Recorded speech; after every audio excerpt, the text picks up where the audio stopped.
કવિઓએ પ્રકૃતિના વર્ણનો પણ કર્યા છે. રુદ્રબાપુ કહે છે આને વર્ષા ઋતુનું પણ આગમન થઈ ગયું છે ત્યારે 12 મહિને પાછા ફળ સૂરે બે ઘડીક નાચી લેને રંગ મોરલા અને ભલો થઈને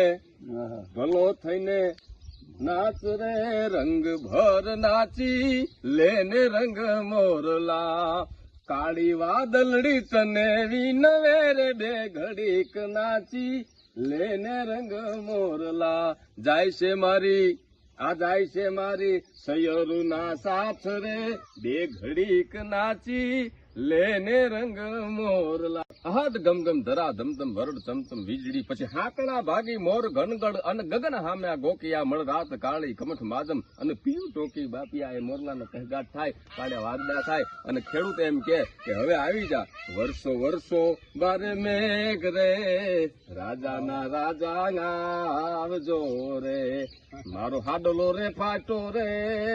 વીરા મારે ઘૂમતે રે આ પ્રકૃતિ છે. જયારે ખડલો હોય તો ધરતી એમ કે છે કે અમે હવે હુકાઈ ગયું છે કે હાડલો હવે કે મારે શેની રે કરવી લાજ હાહરોજી મોઢા બાર છે